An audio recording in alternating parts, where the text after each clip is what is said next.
Subscribe to Cheating Tales Lab. Now let's begin. Keith Riggs had been counting down the days for 6 months. The transport from Kuwait touched down at Fort Campbell 3 hours before sunrise, and he'd already filed his discharge papers. The Army had been his life for 12 years, but Garrett was 9 now, and Keith had missed too many birthdays, too many school plays, too many moments that didn't come back. Charlotte had been understanding at first, then distant, then gone.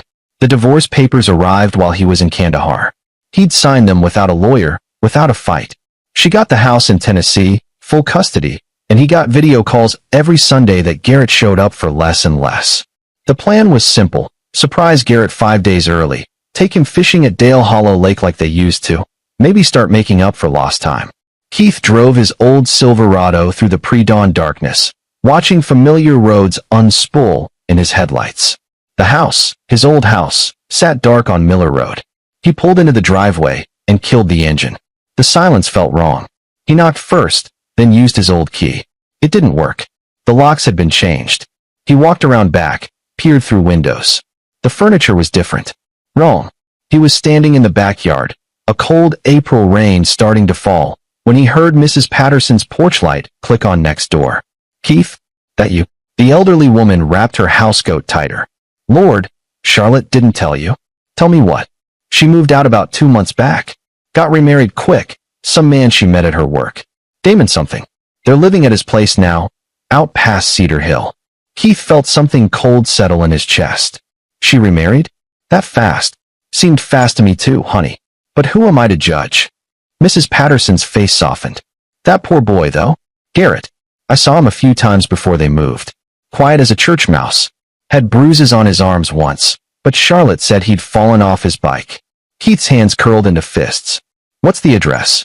She gave it to him, watched him drive away with worried eyes. The Cannon property sat 15 miles outside town, down a gravel road that turned to mud in the rain. Keith drove past it twice, studying. A farmhouse, barn, couple of outbuildings. One truck in the driveway. Lights on in the main house. It was nearly midnight now.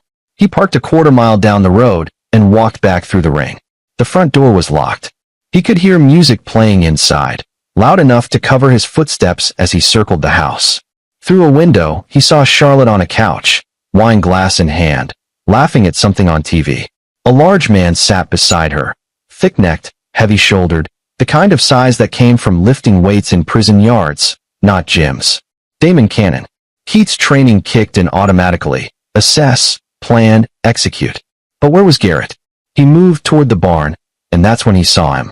His son, kneeling in the mud behind the house. Hands tied behind his back with yellow nylon rope.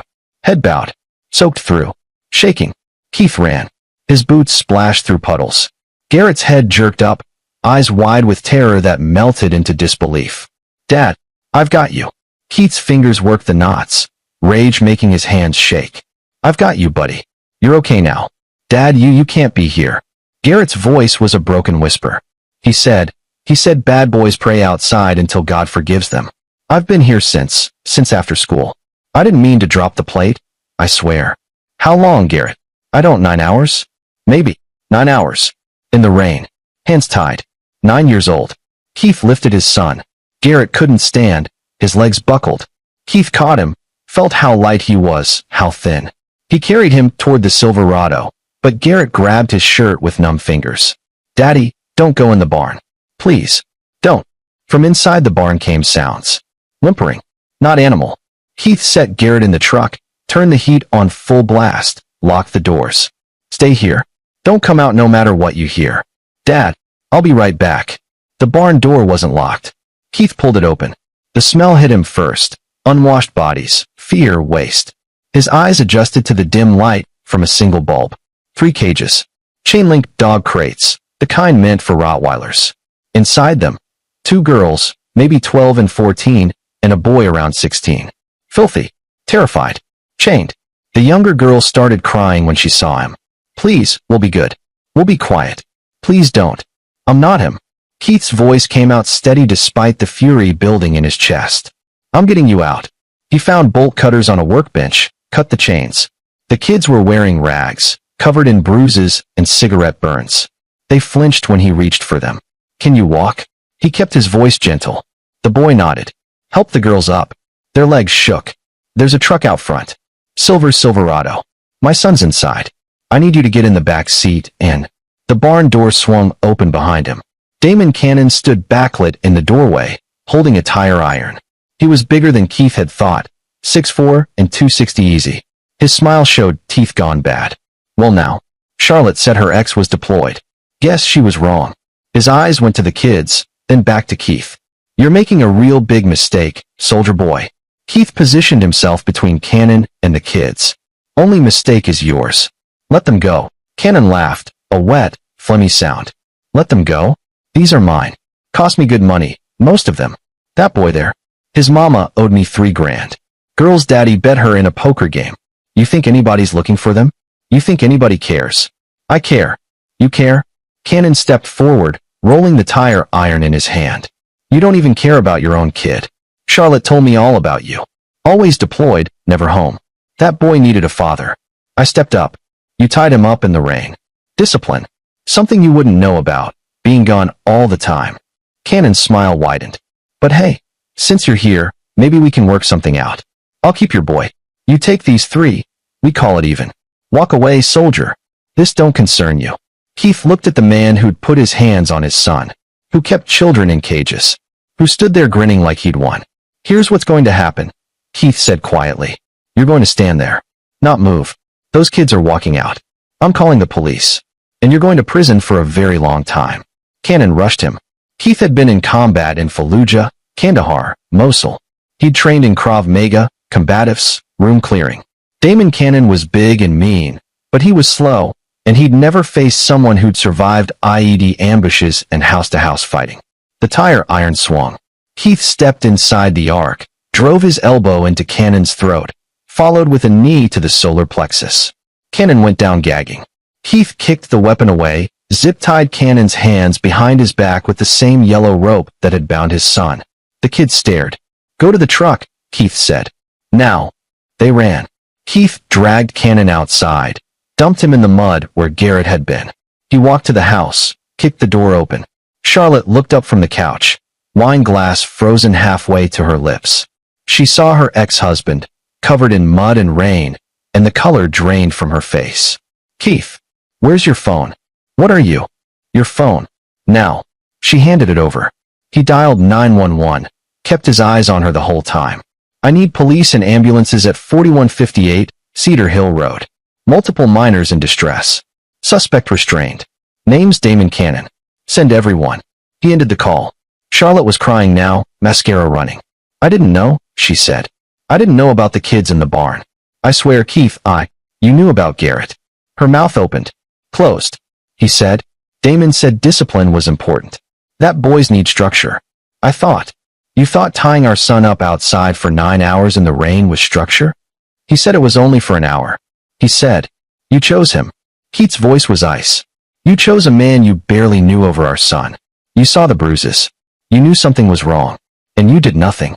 Sirens wailed in the distance, getting closer. Keith walked out. Got in his truck.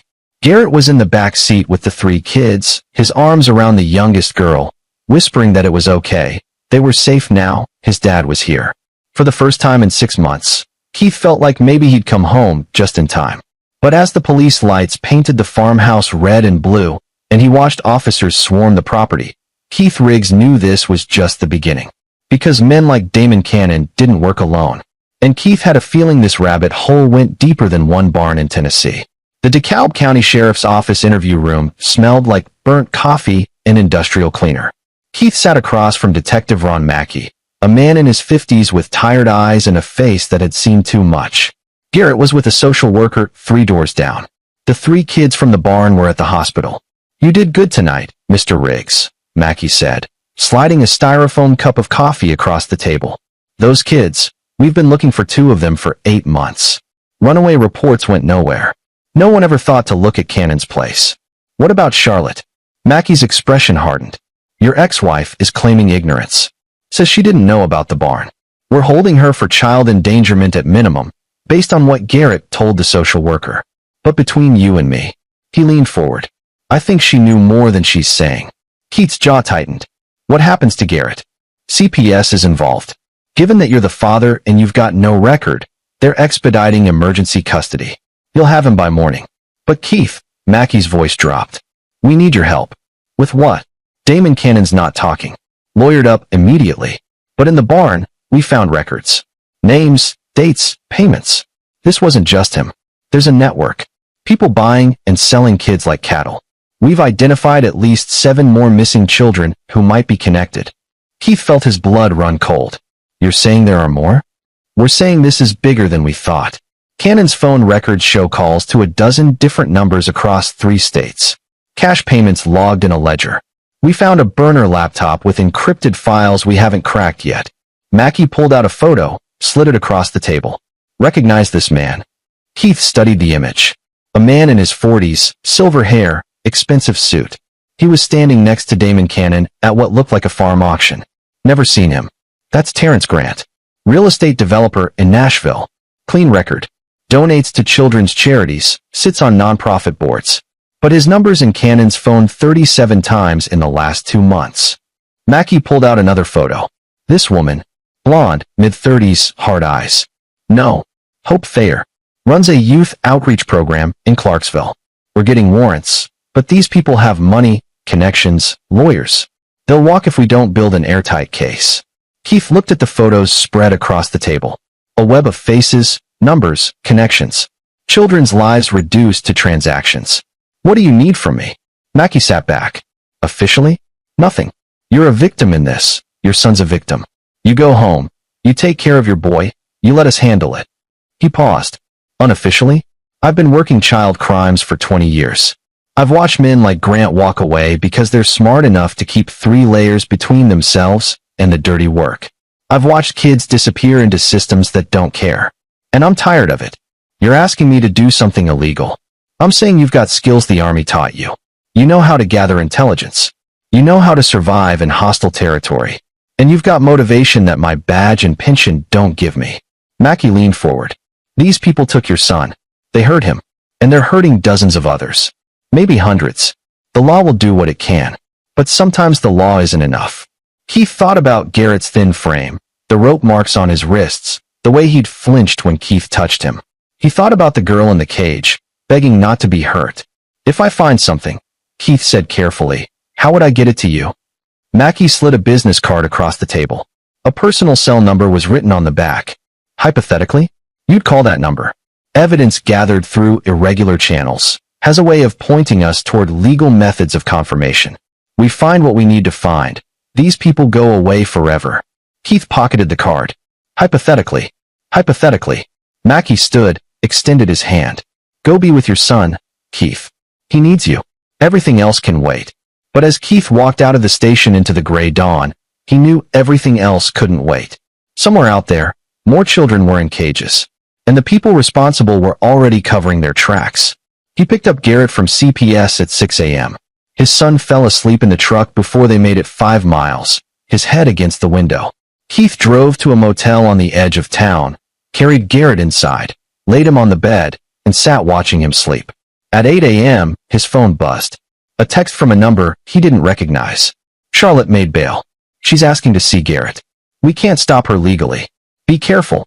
RM. Keith deleted the text. Looked at his sleeping son.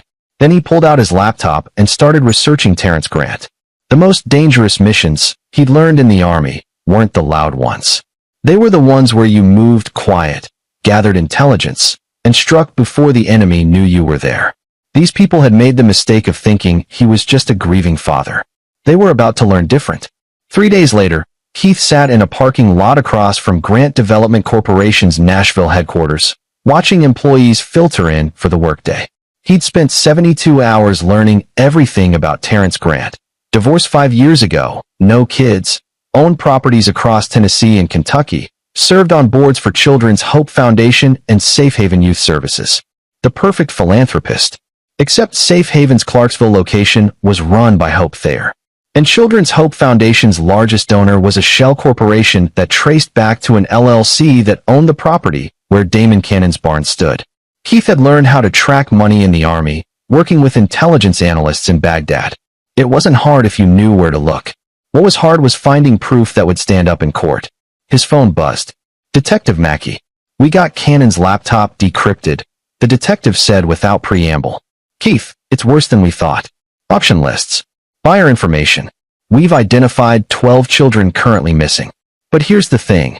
The encryption was military grade. Professional. Cannon couldn't have set this up himself. Grant. Maybe. Or someone above him. The ledger from the barn shows payments going up to a TG, but they're structured to look like legitimate real estate transactions. Without catching someone in the act or getting one of them to flip, we've got circumstantial evidence at best. Keith watched a silver Mercedes pull into the executive parking spot. Terrence Grant stepped out, 53 years old, $2,000 suit, smile for the security guard. What about Charlotte? Keith asked. DA offered her a deal. Full cooperation in exchange for reduced charges. She gave up everything she knows about Cannon, but she swears she never knew about the network. Says she thought he was just strict with kids. She's useless to us. She knew, Keith said flatly. She knew and she didn't care. Probably. But proving she was complicit in trafficking? That's different than proving neglect. She'll do time for what happened to Garrett, but not much. Mackey sighed. I'm sorry, Keith. I know that's not what you want to hear. Keith ended the call. Watched Grant disappear into his building. That night, he hired a babysitter he'd vetted 3 times over, a retired schoolteacher Mrs. Patterson recommended, and drove to Clarksville. Safe Haven Youth Services operated out of a converted church on the edge of town. The sign out front promised hope and healing for at-risk youth. Keith parked down the street, watched. At 9 p.m., Hope Thayer emerged with a teenage boy. She guided him to her car, a white Lexus, with a hand on his shoulder that looked maternal unless you noticed how her fingers dug into his collar. Keith followed them to a warehouse district near the river. The Lexus pulled into a loading bay. Keith parked and moved on foot, staying in shadows. Through a grimy window, he saw the boy handed off to a man in a truck. Money changed hands. The boy was driven away. Keith photographed everything with his phone. Plates, faces, transaction. Then he called Mackey's personal number. I've got Hope Thayer making a handoff. Warehouse at 412 River Industrial. Just happened 10 minutes ago. Can you stay on her? Already am. Keith, be careful. If she spots you. She won't. Hope drove back to Safe Haven, locked up, went home to an apartment complex in a nice part of town. Keith sat in his truck until 2 a.m., compiling everything he'd seen. Then he drove to Garrett. His son was asleep in the motel room, curled around a stuffed bear Keith had bought him. The babysitter reported no problems. Keith paid her double, locked the door, and lay down next to his boy. Dad. Garrett's voice was small in the darkness. Yeah, buddy. Are they going to take me away? The CPS lady said. She said I might have to go to a foster home until everything is sorted. Keith pulled his son closer. No one's taking you anywhere. I've got emergency custody. You're with me now. But Mom, your mom made choices. Bad ones. She's dealing with consequences. Keith smoothed Garrett's hair. I'm sorry I wasn't here before. I'm sorry I didn't protect you. You came back, Garrett whispered. You came back early. Always will. No matter what. Garrett was quiet for a moment. Then, what you did to Damon, in the barn. You hurt him. I stopped him from hurting you. From hurting those other kids. The police lady asked me questions. About what he did. About Mom. Garrett's voice cracked. I told her everything. Is that why Mom's in trouble? You told the truth. That's all you ever have to do. The rest is on adults who should have protected you. Garrett rolled over, looked at his father in the dim light from the window. There were other kids at Safe Haven. Before, Damon would bring them over sometimes. He'd say they were going to better homes. But they looked scared, Dad. Like those kids in the barn. Keith's blood went cold. Did you tell the police this? I didn't remember until now. Everything's been so. Garrett's breath hitched. I just want it to be over. It will be. Keith made a promise he wasn't sure he could keep. I'll make sure of it. The next morning, he called Detective Mackey with Garrett's new information. Then he started planning. Because if Hope Thayer was moving kids out of Safe Haven and Terrence Grant was funding it, there had to be more people involved. Drivers. Buyers. A whole infrastructure. Keith had fought insurgent networks in Iraq. He knew how cells operated. Compartmentalized, careful, paranoid. You couldn't just cut off the head. You had to burn the whole thing down. He opened his laptop, pulled up property records for Grant Development Corporation, started mapping locations, looking for patterns. Warehouses, rural properties, abandoned buildings. His phone rang. Unknown number. Mr. Riggs? A woman's voice, professional. This isn't Pope. I'm an attorney representing Charlotte Banks. She'd like to arrange a meeting with you regarding Garrett's custody. She signed away her rights. Actually, she signed under duress. We're filing to have the divorce decree revisited, along with custody arrangements. Given your recent altercation with Mr. Cannon, we believe a court will question your stability as a custodial parent. Keith's hand tightened on the phone. She tied our son up outside in the rain. She says you're making false allegations to alienate her from her child. She's prepared to fight for joint custody at minimum. We'll be in touch with a court date. The line went dead. Keith sat in stunned silence. Then he called Mackie. They're going after my custody, using the barn against me, saying I'm violent. That's not going to fly, Keith. Garrett's testimony alone. But it'll tie me up in court. Keep me from focusing on finding the others. Keith's jaw clenched. That's the point, isn't it? Charlotte doesn't want Garrett back. Someone's using her to slow me down. Grant. Has to be. He knows I'm looking. He's circling wagons. Mackie was quiet. Then, the warrant we executed on Safe Haven came back clean. Too clean. Hard drives wiped. Records shredded. Hope Thayer's lawyer says she runs a legitimate nonprofit, and any allegations are slanderous. Without catching her in the act again, we've got nothing. I caught her in the act. I gave you photos. Photos that show her with a teenage boy and another man. Her lawyer says the boy was a volunteer. The man was a donor picking up supplies. We can't prove otherwise without the kid's testimony, and we can't find the kid. Keith felt walls closing in. They were good. These people were professional, connected, and they knew how to cover tracks. Keith, Mackie said carefully. Sometimes you have to let the system work. The system's failing. Then make it work better. Find me something airtight. Something even their lawyers can't spin. Keith ended the call. Looked at Garrett, playing on the motel room floor with toy soldiers Keith had bought. His son had lost weight, flinched at loud noises, woke up screaming 3 times a night. The people who did this were still free. Still hunting. Keith Riggs had spent 12 years following orders, trusting the system, believing justice worked. That ended now. He opened his laptop, pulled up the dark web forums he'd learned to navigate in military intelligence. Started looking for people who specialized in information that courts couldn't use, but fathers could. By nightfall, he had 3 names. By midnight, he'd made contact with someone who called himself Pablo Skinner and claimed to be able to access any server in Tennessee. What do you need? Pablo asked through encrypted chat. Keith typed, everything on Terrence Grant, Hope Thayer, and anyone connected to Safe Haven Youth Services. Financial records, communications, property holdings. Everything. That's a big job. What's it worth to you? Keith thought about the number in his bank account. Deployment savings. Money he'd been setting aside for Garrett's college. Name your price. $10,000. Half up front. Results in 48 hours. Keith wired the money. Then he took Garrett to the one place he knew they'd be safe. His mother's house in Cookville, 2 hours away. Dorothy Riggs was 71, tough as nails, and still shot skeet every Sunday. She took one look at her son and grandson and asked no questions. How long, she asked. Maybe a week. Maybe longer. She looked at Garrett, saw the fear in his eyes, the way he stayed close to Keith. Her face hardened.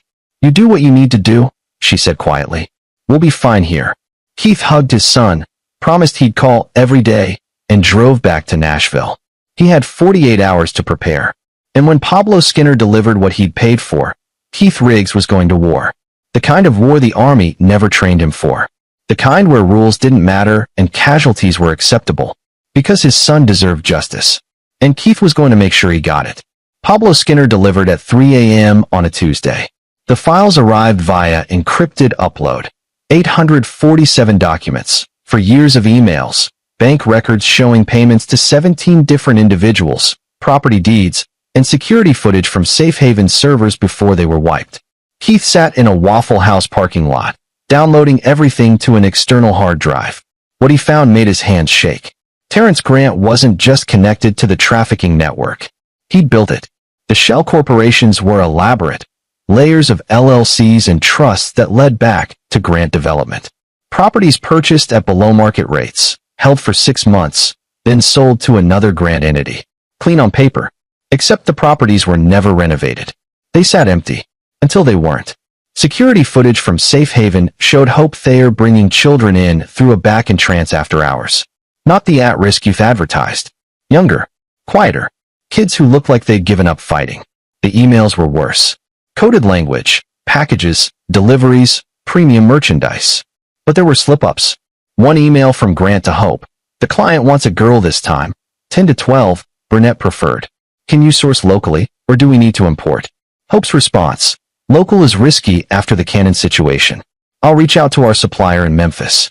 The Memphis supplier was listed in the financial records as Leroy Bell. Keith cross-referenced the name, found a man with 3 prior arrests for child endangerment, all pled down. He ran a homeless shelter in Memphis. The network was clear now. Bell sourced vulnerable kids. Hope moved them through Safe Haven. Grant financed it and connected buyers. Damon Cannon had been what? A buyer? A storage facility? Keith kept digging. Found more names. Sammy Ingram, a trucking company owner whose routes matched the property locations. Carl Kelly, a family court judge in Nashville who'd been paid $50,000 through a consulting contract 3 weeks before ruling on a case that sent a 13-year-old girl to a group home run by Safe Haven. A judge. They bought a judge. Keith's phone rang. Mackey. Charlotte's attorney withdrew the custody filing, the detective said. Came out of nowhere. Her lawyer said she's decided to accept the current arrangement. That's not suspicious at all. It gets better. Charlotte checked herself into a rehab facility this morning. Voluntary commitment. Her lawyer says she's dealing with trauma and substance issues, needs to focus on recovery. Someone paid her off. Or scared her. Either way, she's out of your hair for now. Mackey paused. We executed the warrant on Hope Thayer's apartment. Found nothing. I mean nothing, Keith. It's like she scrubbed the place. No computer, no files, barely any personal effects. She's running. Keith looked at the surveillance footage on his screen, frozen on Hope's face as she led a child into Safe Haven's basement. I've got something for you, Keith said. What kind of something? The kind you can't ask me where I got it. Mackey was silent. Then, I'm at the station. Come in the back entrance. 4 a.m. No cameras that direction this week. Keith handed over a USB drive with half the files. Enough to get warrants, start arrests, dismantle the network. He kept the rest for insurance. Mackey reviewed the footage, read the emails, looked at the financial records. His face went pale. This is... Jesus, Keith. This is federal. FBI, Homeland Security. This is RICO-level organized crime. Can you use it? Not directly. Chain of custody is non-existent. But I can use it to know where to look. We get warrants for the properties, the bank records. We lean on the small fish until someone flips. Carl Kelly, the judge. If we can prove he was paid to place kids with Safe Haven, he's facing 20 years minimum. He'll deal. What about Grant? Mackey met his eyes. Men like Grant have lawyers that could get God acquitted. Even with this, he'll claim ignorance. Say his businesses were misused without his knowledge. Blame subordinates. Best case, we get him on tax evasion or fraud. He might do 5 years in a white-collar prison. That's not justice. That's the law. Keith stood. Then the law's not enough. Keith, Mackey's voice hardened. Don't do anything stupid. I'm giving you a pass because you saved those kids. Because you're a victim. But if you cross certain lines, I can't protect you. Didn't ask you to. Keith walked out, drove to a 24-hour diner, ordered coffee he didn't drink. The files were still uploading to 3 different cloud servers, backed up and encrypted. Evidence preserved. But Mackey was right. Grant would walk. Maybe not today, maybe not next year, but men with money always walked. The system was designed that way. Keith had been thinking like a soldier. Gather intelligence, strike the target, mission complete. He needed to think like something else. His phone buzzed. Text from a blocked number. I know who you are. I know what you found. We should talk. TG. Keith stared at the message. Terrence Grant had his number, which meant Grant knew he was a threat. Another message. Tomorrow. 2 p.m. Montgomery Bell Park, main lot. Come alone. Or don't. And we release everything we have on your son's mother. Did you know Charlotte had a drug problem? That she left Garrett alone for days at a time? Imagine what a court would do with that information. Keith's blood ran cold. They were threatening to destroy Charlotte's credibility, which would destroy Garrett's testimony, which would collapse the entire case. He typed back, I'll be there. The response came immediately. Smart man. This doesn't have to be difficult, Keith. You want your son safe. I want my business protected. We can both get what we want. Keith deleted the messages. Sat in the diner as dawn broke over Nashville. Terrence Grant had just made his first mistake. He'd given Keith a time and place. And Keith Riggs knew how to plan an ambush. Montgomery Bell Park was 3,700 acres of woods and trails an hour west of Nashville. Keith arrived at 11 a.m., 3 hours early. He parked at a trailhead 2 miles from the main lot, changed into hiking gear, and moved through the forest on foot. Military training. Survey the terrain, identify choke points, establish fallback positions. The main parking lot sat at the end of a single-lane road with forest on 3 sides. 2 exits, the road in, or a hiking trail that led deeper into the park. Keith set up on a ridge overlooking the lot, settled behind a tree with binoculars. At 1:30 p.m., 2 black SUVs arrived. Terrence Grant stepped out of one, flanked by 2 men who moved like private security. The other SUV held 3 more men, all armed, shoulder holsters visible under jackets. Grant was taking this seriously. At 1:55 p.m., Keith descended from the ridge, approached from the trail, hands visible. The security team tensed, hands moving to weapons. "Relax," Grant called out. He smiled, extending a hand. "Keith Riggs." "Finally. I was beginning to think you'd stand me up." Keith didn't shake his hand. "What do you want?" "Straight to business." "I respect that." Grant gestured to a picnic table. "Let's sit. We're civilized people." Keith sat across from him. The security team formed a perimeter 10 feet back. Grant leaned forward, expression friendly. "You've been busy. Breaking into servers, tracking my business, feeding information to the police. Impressive work. Military intelligence, I assume? Get to the point." "The point is you're chasing ghosts, Keith. Safe Haven is a legitimate nonprofit. My real estate investments are legal. Whatever Damon Cannon was doing on his property, that's on him. I'm a philanthropist. Ask anyone. I've seen the emails. Emails can be faked, doctored, taken out of context." Grant's smile didn't waver. "You know what courts care about? Provable facts. Chain of custody. Evidence that stands up to legal scrutiny. You have none of that. Detective Mackey does. Detective Mackey has circumstantial evidence that my lawyers will tear apart in 5 minutes." Grant's voice hardened. "But here's what you do have. A son who needs his father. A boy who's been through hell. Don't you think Garrett deserves a normal life? Stability. Don't say my son's name. I'm trying to help, Keith. You walk away. Stop digging. And I make sure Charlotte's testimony supports your custody case. I make sure Garrett's records stay sealed. I make sure your family is protected." Grant paused. "Or you keep pushing, and I bury Charlotte so deep that every piece of Garrett's testimony becomes suspect. I tie you up in court for years. By the time it's done, your son will be 18 and damaged beyond repair." Keith studied the man across from him. Calm, confident, utterly convinced he'd won. "You're forgetting something," Keith said. "What's that?" "I didn't come here to negotiate." Grant's smile faded. "Then why did you come?" "To see if you'd bring friends." Keith pulled out his phone, pressed send on a pre-written text. In the distance, sirens wailed. Grant's face went pale. "What did you do?" "I told Detective Mackey I was meeting you here. Told him you'd threaten my son. Told him you'd have armed men." Keith stood. "Those security guys? Concealed carry permits don't cover hired muscle making threats in a state park. That's felony menacing. And when they search your vehicles, which they're legally allowed to do after a weapons complaint, what do you think they'll find?" One of the security team members broke and ran. 2 others reached for their weapons. Keith dove behind the picnic table as 3 sheriff's cruisers screamed into the lot, lights blazing. On the ground. Hands where we can see them. It was chaos. Security team trying to comply, Grant screaming about lawyers, Keith staying down as deputies swarmed the scene. But the real play wasn't here. While Grant was being detained, while his security was being searched and arrested, Detective Mackey was executing warrants on Grant Development Corporation's headquarters, on Hope Thayer's storage units, on Leroy Bell's Memphis shelter. Synchronized raids. 15 locations. Based on the information Keith had provided.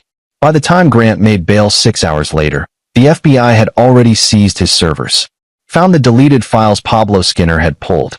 Found the financial records that proved the shell corporations. Found the pattern of property purchases that aligned with missing children reports. Keith watched it unfold from Mackey's office, drinking terrible coffee.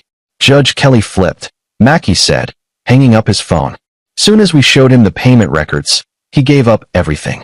Hope Thayer's in the wind, but we've got a bolo out. Leroy Bell's in custody. Sammy Ingram's talking to save himself. And Grant. Mackey's expression was grim. His lawyers are already filing motions.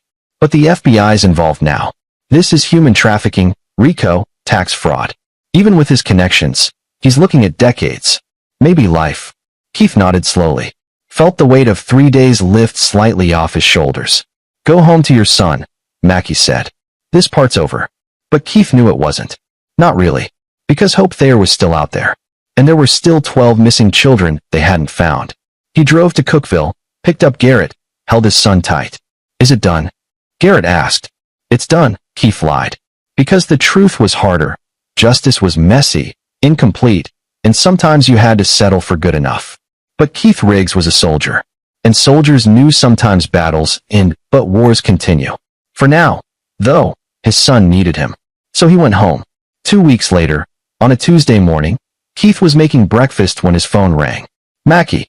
We found them, the detective said. All 12. Warehouse in Louisville. Anonymous tip let us write to them. They okay? Alive. Traumatized. But alive. Mackey paused. The tip came from an encrypted email. Untraceable. But it included detailed information about where the kids were, who was guarding them. Everything we needed for a clean raid. Sounds like good police work.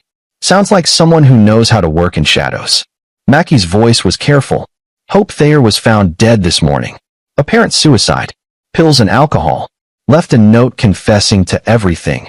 Implicating Grant. Giving locations for hidden evidence. Keith said nothing.